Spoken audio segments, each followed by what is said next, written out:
안녕하십니까. 다파콘 구독자 여러분. 오늘은 다파콘 채널에서 미국의 경제 변화 요인 중에서 특히 이민과 관련되는 변화 요인에 대해서 질문 요청을 받고 이에 대해서 설명을 드리도록 하겠습니다. 바이든 정부는 이민자를 포용하고 받아들이는 정책을 시행을 했습니다. 하지만 실질적인 제도와 법률적인 제한 때문에 그게 이행이 되지 않았었습니다. 하지만 최근 들어서 이민자 수가 다시 늘어날 조짐이 보이고 있고, 특히 여러 가지 측면에서 놓고 봤을 때 인프라에 대한 부분들, 그리고 물가에 대한 부담들, 여러 가지 이제 제도적인 제약 요인 때문에 대도시의 인구 이민의 증가수가 좀 줄었었던 상황이었는데 이것이 앞으로 풀릴 여지가 생겼다. 그래서 한마디로 말씀드리자면은 고용의 부분도 일단은 여러 이제 노동자들이 참여를 하면서 전체적인 고용 시장이 안정화됨과 동시에 이상적으로 수요와 공급이 디스매칭돼서 나타났던 미국의 임금 상승에 기이한 패턴들이 이제는 꺾여 나가면서 물가도 안정화될 가능성이 상당히 커졌다라는 내용을 전달드리도록 하겠습니다. 지금 사실 미국 정부에서 그리고 페드에서 뚜렷하게 얘기를 안 했던 요인 중에 하나가 미국의 임금 상승이 높은 부분에 대해서 이민자 수가 급감했다라는 이야기를 하지 않았습니다. 제가 이제 추정을 하기로는 이민자 수 급감에 대한 요인들 그리고 그에 대한 현상 결과들이 사실은 미국 정부의 입장에서도 스스로 자신의 잘못을 인정하는 꼴이기 때문에 이러한 이제 제한성, 한계성에 대해서 이것 때문에 고용시장 임금의 상승이 너무 가파르다라는 부분들을 그 팩터로서 인정을 하지 않았었던 상황인 것 같고요. 하지만 실제로 미국 지금 3억 3천만 명 인구 중에서 이민자 수가 거의 이제 대략적으로 경제활동 인구에서 차지하는 이민자 분들이 2,900만 명이기 때문에 대략 한 17% 정도를 차지합니다. 근데 뭐 바이든 대통령은 이제 트럼프가 추진했던 이제 반이민 정책에 대해서 이제 수정을 했죠. 예를 들어서 우리가 불법 체류하는 이제 청소년 추방 프로그램 뭐 이거를 갖다가 다카라고 했는데 이거를 중단을 하고 그다음에 그 여러 가지 이제 다양한 이제 비자와 관련되는 부분들에 대해서 발급을 안 했던 것들을 다시 이제 허용해 주겠다라는 것들, 그다음에 여러 가지 이제 정책들을 시행을 했었는데요. 특히 지금 이민자 미국 관련되는 제도를 보시면은 가족 기반으로 가족들이 이제 초청을 하는 경우 이민자를 받을 수 있고요. 이런 경우에는 이제 한도가 없거나 굉장히 높은 편입니다. 근데 이제 고용 기반 취업 이민을 하는 경우에는 한도가 기존에 이제 14만 명 정도였었는데 이 부분을 이제 늘리겠다라는 정책을 바이든 정부가 사실은 이제 선언을 했었습니다. 그리고 그 외에 이제 난민, 다양자, 그리고 다양성 프로그램 뭐 요런 부분에서 사실은 이제 이 부분들이 그 의회하고 이제 정부에서 어느 정도 협의를 해가지고 한도를 좀 결정하는 부분인데요. 이런 한도에 대해서 매년 이제 어느 정도 그 맥시멈을 갖다가 계속 좀 타이트하게 가져왔던 상황이다. 그래서 그런 부분이 실질적으로 여러 가지 정책적으로 바이든은 트럼프의 반이민 정책에 반해서 오히려 이제 풀어주겠다라고 했지만 실제로 이 한도 자체를 갖다가 크게 늘리지 않았었기 때문에 그리고 두 번째는 여러 가지 정책들이 좀 시행이 돼도 특히 이제 타이틀 42라고 하는 정책들이 얼마 전에 이제 종료가 됐는데 그전에는 이 타이틀 42가 어떻게 작동을 했었냐면요. 트럼프 대통령 시절에 여러 가지 이제 공공 부분에 대한 그 보건 관련 문제 때문에 이게 이제 그 코로나 시절에 생긴 겁니다.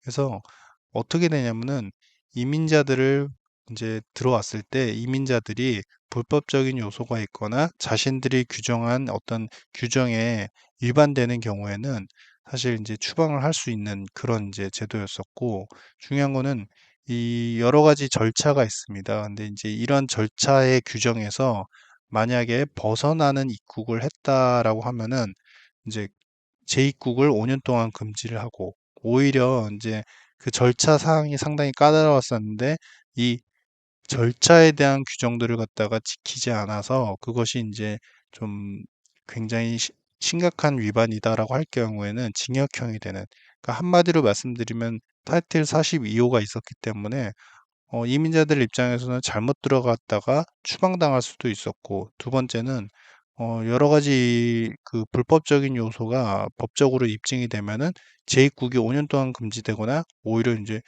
그 이제 범법자로 전락을 해버리는 그런 이제 위험성들이 있었습니다. 그래서 이민자분들이 들어오지 않고 있었던 상황이고, 그래서 지금 이제 앞으로 연간 취업 이민 관련해서 기존에 14만 명인데 연간 발급 한도를 이제 늘리겠다 이미 이제 그 선언을 했었기 때문에 이러한 분위기, 그러니까 앞서 말씀드린 제도는 있었지만 타이틀 42라는 이런 이제 법률적인, 그리고 그 이민자들의 심리를 압박할 수 있는 이제 제도가 이제 끝나면서 실질적으로 이제 발급 한도, 이제 그 비자에 대한 이제 발급 한도가 늘어나는 영향들을 이제 긍정적으로 좀 받을 수 있는 상황이 되어 버렸고, 특히 그 발급수가, 비자 발급수가 이제 늘어남과 동시에 이제 미국 내에서도 그동안에 너무 급격하게 이제 상승을 했던 물가에 대한 부담들, 그리고 두 번째는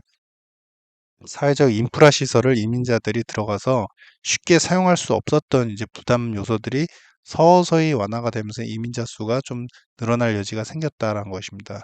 이 차트를 보시면은 빨간색이 2010년과 19년도의 이민자 수의 이제 평균 숫자인 것이고요. 근데 그 연간 평균 숫자를 보시면 20년도, 21년도가 파란색 선으로 되어 있습니다. 확연하게 주요 도시의 일선 도시에서 모두 다 이제 다 급감을 하는 형태를 보실 수 있겠죠. 그래서 지금 이렇게 급감을 하다가 22년도에서 23년도를 기점으로 해서 빨간색이 이제 그 빨간색과 이 파랑 그리고 초록 요 관련되는 숫자들이 어 LA나 뉴욕 그리고 다른 주요 도시 10개 도시의 이민자 수들이 이민 수 자체가 이제 급감을 했다라는 부분을 나타냅니다. 근데 이 숫자가 이제 서서히 줄고 있죠. 급감을 했다가 다시 이제 조금씩 조금씩 이제 정상화되는 국면이고요.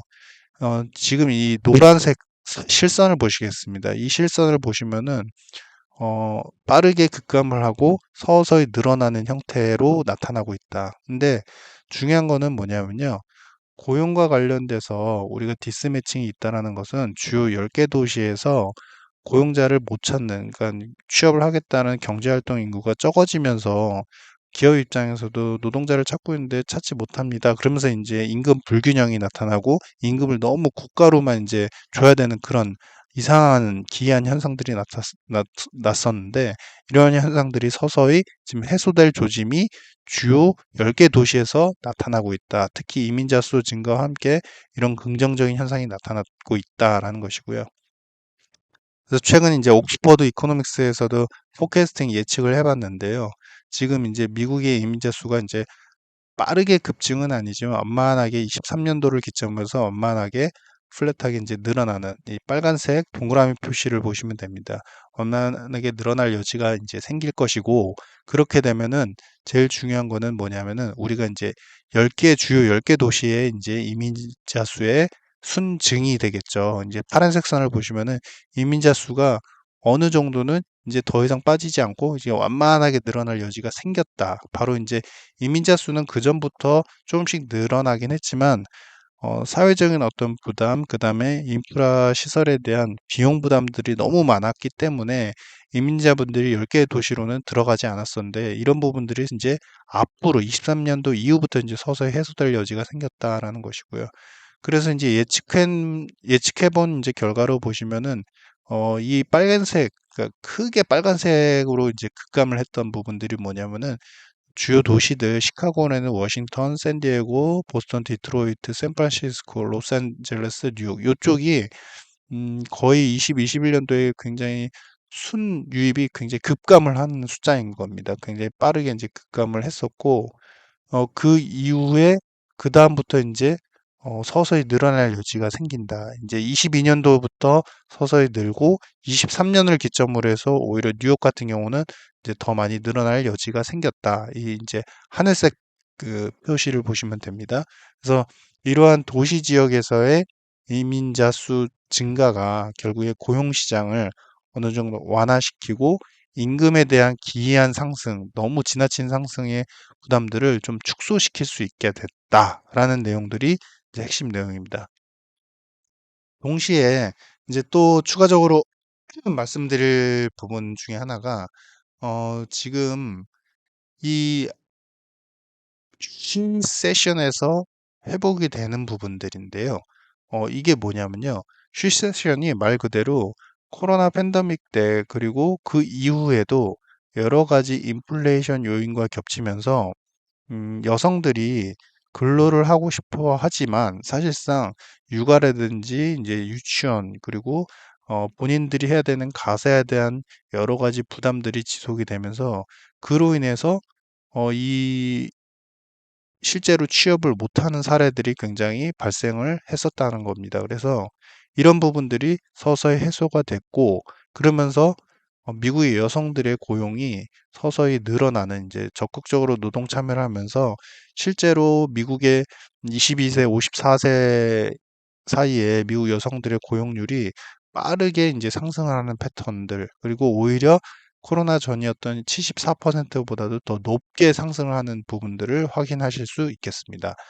어, 미국 남성은 어떨까요? 지금 남성에 비하면 사실상 이 남성 같은 경우는 이제 코로나 이전에 거의 86% 정도에 육박을 했었는데 아직까지는 85% 정도 내외에 이제 불과합니다. 그러니까 즉 코로나 이전을 더 빠르게 치고 넘어가지는 못하는 상황인 반면에 여성분들 같은 경우는 빠르게 이제 올라서고 오히려 코로나 이전 수준을 상회하고 있다.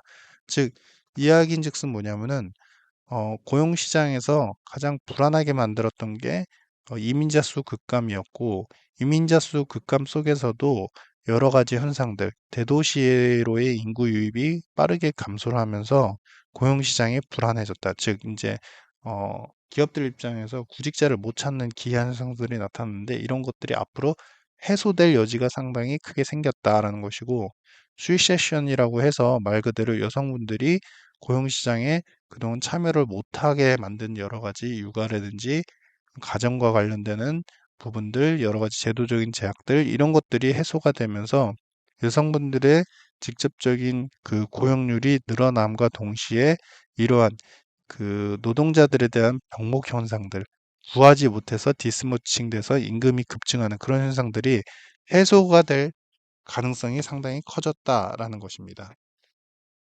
그러면 이런 앞서도 말씀드린 것 같이 이런 이민자 수가 어느 정도 늘어날 여지가 생겼다는 것은 앞으로 지금 물가, 특히 이제 미국에서 가장 고민거리인 코어 CPI가 앞으로 서서 해소될 여지가 생긴다라는 것입니다. 대체로 어느 정도 경기가 조금씩 약화되는 국면들, 그리고 임금에 대한 부담들이 서서히 약화되는 구간이 오게 되면은 사실 그 시점부터 대체로 코어 CPI도 꺾이는 그런 과거 현상들이 나타났었습니다. 그거는 70년도, 80년도, 90년도, 2000년 초반 모두 다 그런 비슷한 현상이 나타났었고요. 다만 이제 73년도 같은 경우는 지금보다는 인플레이션이 과격했었죠. 사실은 1차, 2차 석유 파동이 계속 반복적으로 일어나면서 물가 부담들을 계속 안팎으로 이제 급증시키던 시기였기 때문에 그때는 좀 이해가 될 것 같습니다. 그리고 최근에 이제 일어나는 현상 중에 하나가 미국의 공급망 관련되는 서프라이 체인 관련되는 이제 부품 혹은 상품과 관련되는 원자재와 관련되는 그런 부분들의 CPI 지수 자체가 파란색 선인데요. 이 파란색 선이 확연하게 이제 떨어지고 있는 상태이죠. 지금 문제가 되는 거는 쉘터, 그러니까 우리가 미국의 거주비는 아직도 비쌉니다. 이 점선으로 보시는 부분들이 미국의 이제 거주비 관련되는 비용들입니다. 아직도 높은 상태이고 최근에도 CPI에서 보시면 한 8%대, 전년비 8%대가 나왔죠. 근데 지금 최근 들어서는 아파트 렌트와 관련되는 렌트 추정치하고 렌트 인덱스가 지금 추정을 해보면은 어느 정도 이제 빠르게 이제 떨어지고 있는 상태입니다. 그러니까 상승률 자체가 빠르게 떨어지고 있는데 아직까지는 사실상 실제 이제 CPI 부분에는 반영이 좀 뒤늦게 되고 있는 상황이라서 5, 6개월 정도 지나면은 주거비 자체도 빠르게 떨어질 여지가 생겼다라는 것이고요.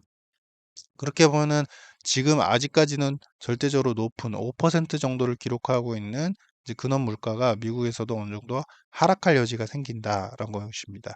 그래서 지금 옥스퍼드 이코노믹스에서도 일단 이제 시나리오 분석을 해봤는데요.